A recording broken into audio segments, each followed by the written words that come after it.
정성산 TV를 애청해 주고 계시는 모든 분들에게 진심으로 감사드립니다. 이번 시간에는 탈북민 첫 정교수 부산외국어대학교 김성열 교수가 들려준 충격 탈북 스토리, 교수의 꿈 과정. 저는 김성열 교수의 이 방송을 준비하면서 정말 이분이 대단하구나, 또한 멋있구나 라는 생각이 들었습니다. 저도 1995년에 한국에 온 그 해에 영화대학에 입학을 하려고 신청서를 냈는데, 당시에는 예능이 제가 최초였습니다. 수능을 보라는 것이었지요. 그래서 1년 동안 수능을 봤는데 북한하고 완전히 틀린, 수학과 화학 이런 건 비슷한데 역사부터 시작해서 또 이 영어 여러 근대사 다 틀리니까 저는 그 당시에 수능 준비하다가 미쳐버리는 줄 알았습니다. 정말 한심스러운 점수로 수능을 봤죠. 자, 이분이 얼마나 대단한지 하나하나 설명을 해드리도록 하겠습니다. 정성산TV 좋아요, 구독, 알림은 큰 힘이 되겠습니다. 후원해 주시는 모든 분들께 가열차게 멸공. 탈북민으로서 첫 정교수에 임명된 한국 부산외국어대학교의 김성열 교수는 10대에 탈북했다가 강제 북송됐지만 재탈북 끝에 한국에 정착했습니다. 그리고 1년 만에 초, 중, 고 검정고시를 통과한 뒤 대학교 학사와 대학원 석사 과정을 마치고 미국에서 박사 학위까지 받았습니다. 교수라는 꿈을 이루기까지 도전과 쟁취의 연속이었습니다. 김성열 교수는 젊은 세대 탈북민들이 한국에 정착하는 과정에서 수많은 어려움에 직면하지만 잃지 말아야 할 것은 스스로에 대한 자존감과 자신감이라고 강조했습니다. 10대의 결핍이 공부에 대한 갈증 키워 김성열 교수가 들려준 충격적인 탈북 과정. 김성열 교수 10대 시절 경제난으로 탈북할 수밖에 없었고 중국에서는 북송의 위협, 노동 착취, 인신매매 등 다양한 문제들에 직면할 수밖에 없었습니다. 제 경우에는 불법 체류자이기 때문에 노동 현장 등을 전전할 수밖에 없었습니다. 그런 경험을 하면서 제 마음속에 생겼던 것 중 하나가 왜 이렇게 살아야만 하는지, 그리고 왜 나는 공부를 할 수 없는지, 그러면서 공부에 대한 갈증이 생기기 시작했습니다 라고 말했습니다. 1997년 11살의 나이에 처음 탈북해 한 차례 북송당하고 재탈북을 거쳐 2005년 한국에 정착한 김성열 교수. 그는 탈북민 출신 첫 정교수로 1년 넘게 한국 부산외국어대학교의 외교 전공 교수로 재직 중입니다. 지난해 2학기부터 국제 정치 이해와 남북 관계론 등을 수업했고, 올해 봄 학기부터는 학생들에게 북한 사회 이해를 가르치고 있습니다. 기자: 김성열 교수님, 북한에 대한 관심도는 어떤가요? 김성열 교수: 북한에 대한 관심이 꽤 높은 편이에요. 북한 사회 이해라는 수업을 지난 학기부터 가르치기 시작했는데요. 통일부의 지원을 받아 수업이 운영되는데 매번 40명 정원이 다 차고 추가적으로 수강 신청하는 친구들도 있습니다. 북한에 대한 얘기를 들을 기회가 그동안 없었던 거죠. 그런 기회를 제공해 주는 측면에서 큰 의미가 있다고 봅니다. 김성열 교수의 충격적인 탈북 과정과 북송, 그리고 재탈북. 김성열 교수는 1985년 함경북도 청진의 외곽 지역인 라남 구역에서 태어났습니다.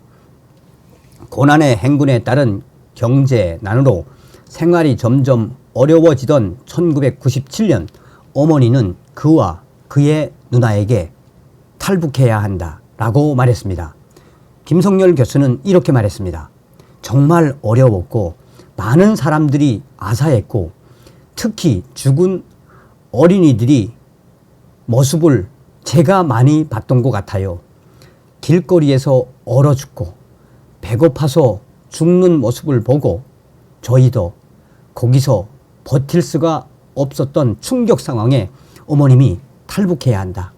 북한에서 죽든지 탈북하다 죽든지 간에 선택은 떠나야 된다라고 말씀하셔서 탈북을 하게 됐습니다.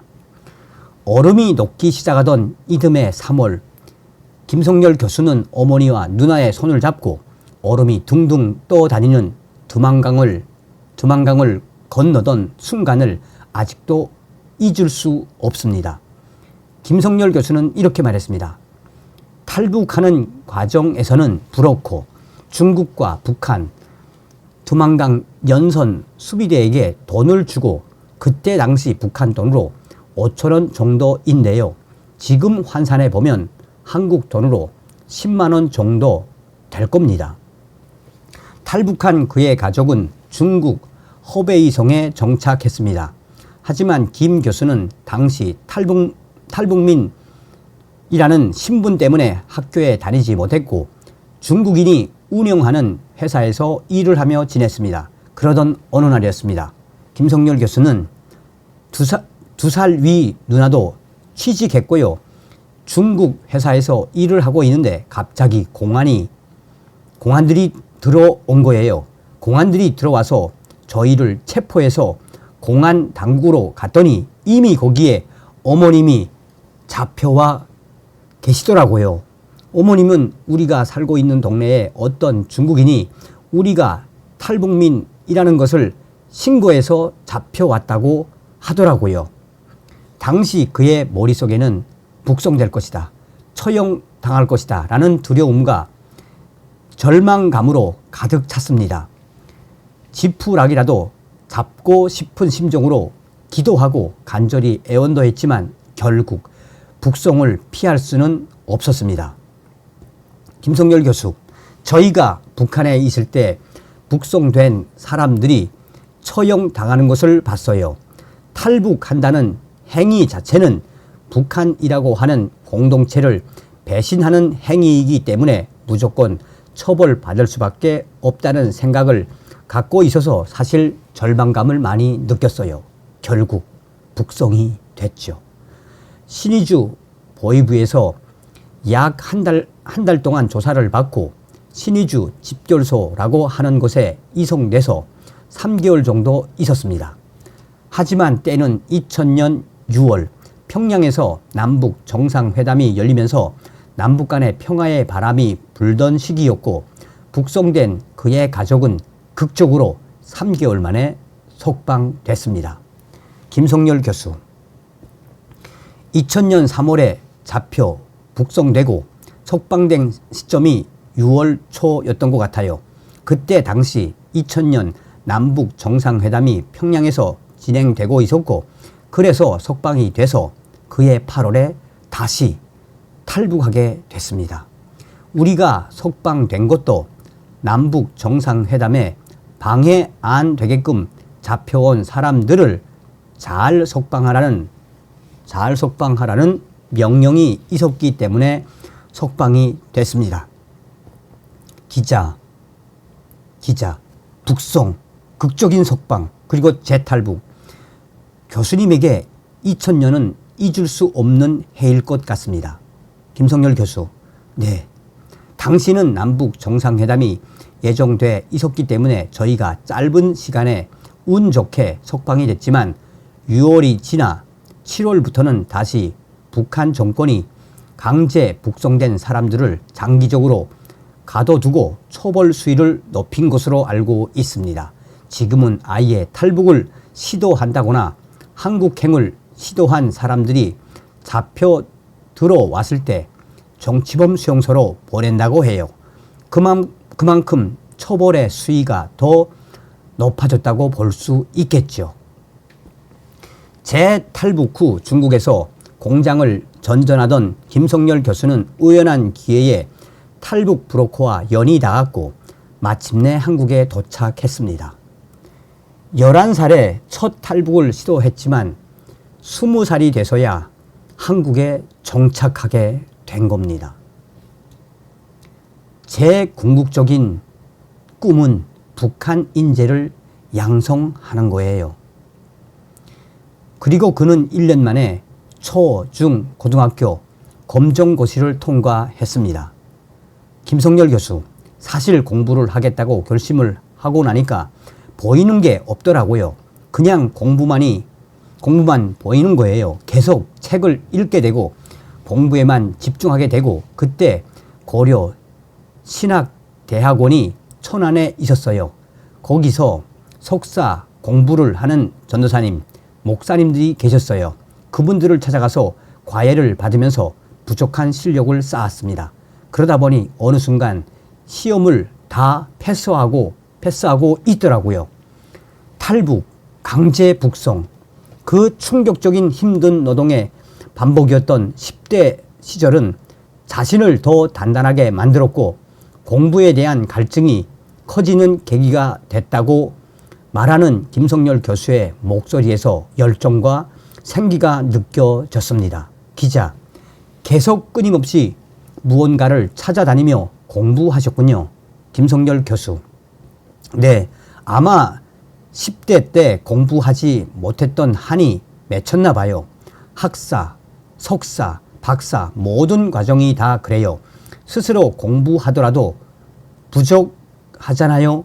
공부하다 막힐 때가 있고 글을 쓰다가 막힐 때가 있으면 무조건 누군가를 찾아가요. 초, 중, 고 검정고시를 통과하고 한국 한동대학교 국제지역학과에 입학했지만 대학교 생활은 녹록치 않았습니다. 필수 영어 수업 때문이었습니다. 기자, 대학교는 7년을 다니셨습니다. 왜 7년이 걸렸는지 중간에 포기하고 싶지는 않으셨는지 궁금합니다. 김성열 교수, 첫 학기 수업을 듣고 나서 그때 당시 제 영어 실력으로 이 모든 수업을 수행할 수가 없을 것 같더라고요. 아마 첫 학기 두 번째 주에 제가 심각한 고민을 했던 것 같아요. 여기서 포기하고 같이 탈북해서 온 친구들처럼 다른 직장에 가서 돈을 벌까라고 생각을 하다가 결국 공부하겠다고 마음을 먹었습니다. 그는 영어 공부를 위해 휴학 후 일을 해서 번 돈과 기독교 단체의 도움으로 영국과 미국으로 어학연수를 가게 됐습니다. 어학연수 이후 영어에 자신감이 생긴 김성열 교수는 연세대학교 대학원 졸업 후 유학을 준비했는데 영어 시험과 경제적인 어려움에 직면했습니다. 답답한 마음에 미국 대사관을 찾아가 거듭 도움을 요청하기도 했습니다. 김성열 교수, 영어 성적은 스스로 해결할 수 있는 문제지만 경제적인 문제는 해결할 수 없는 문제잖아요. 그래서 제가 미국 대사관을 찾아갔어요. 저는 미국 가서 공부하고 싶습니다. 공부하는데 필요한 재정이 없습니다. 장학금 같은 프로그램이 있는지 설득했고 나중에 그분이 저에게 연락이 온 거예요. 미국 가서 공부할 수 있는 기회가 생겼다고 얘기를 하더라고요. 그렇게 김성열 교수는 한미 교육위원단에서 운영하는 이 풀브라이트 장학생으로 선발돼 미국 시러큐스 대학교, 이 시러큐스 대학교도 있네.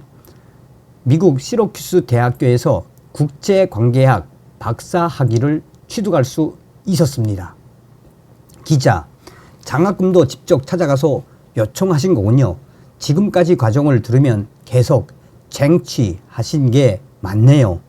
김성열 교수, 그렇게 안 하면 탈북민의 경우 남한 사회에서 정착하는 과정에서 수많은 장벽이 있습니다. 그 장벽을 허물 수가 없어요. 자기 스스로 노력함과 동시에 누군가와 함께 이것을 해결해야 하는 부분이 있기 때문입니다. 한국 통일부의 북한 이탈 주민 입국 인원 현황에 따르면 지난 6월 기준 한국에 정착한 탈북민은 약 34,183명입니다. 한국과 해외에 정착한 탈북민, 특히 10대에서 20대 젊은 탈북민에게 해주고 싶은 말에 답하는 김성열 교수의 목소리에는 답답함과 열정이 교차했습니다. 김성열 교수, 꿈을 꾸었으면 좋겠어요. 꿈. 북한이라는 공간 안에서는 꿈을 꿀 수가 없어요. 거기는 수동적인 인간으로 살 수밖에 없기 때문에 그렇습니다. 북한 안에서도 능동적으로 스스로의 삶에 대해서 더 좋은 삶을 추구했으면 좋겠습니다.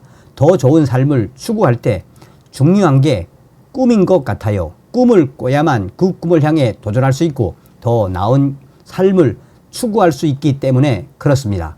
수동적인 인간에서 능동적인 인간으로 바뀌고 그 꿈을 가지면서 즐겁고 행복한 삶을 누렸으면 좋겠습니다.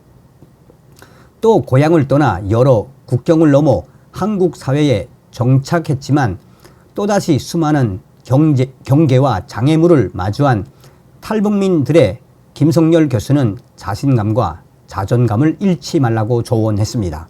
김성열 교수는 국경이라는 경계를 넘어 한국 사회에 와서 심리적인 경계라는 것을 넘어야 합니다. 경계들을 수없이 계속 넘어야 하는 상황인데 여기서 제일 중요한 것은 자신감과 자존감인 것 같아요. 고향을 떠난 사람들에게 가장 중요한 것 같습니다. 항상 스스로에게 용기를 북돋을 수 있는 내면적인 힘, 외유, 내강이라고 하는 자세를 갖는 건 굉장히 중요한 것 같습니다. 라고 말했습니다. 정 교수로 임명된 지 1년이 지난 그에게 꿈을 이룬 소감을 묻자 교수가 된 것은 단기적인 꿈이라며 장기적인 꿈은 북한의 인재를 양성하는 것이라고 답했습니다. 두 번의 탈북과 북송을 거쳐 탈북민 최초로 한국대학교 정교수에 임명된 김성열 교수의 꿈은 현재 진행형입니다. 감동스럽지 않습니까? 다음 시간에 뵙겠습니다. 멸공.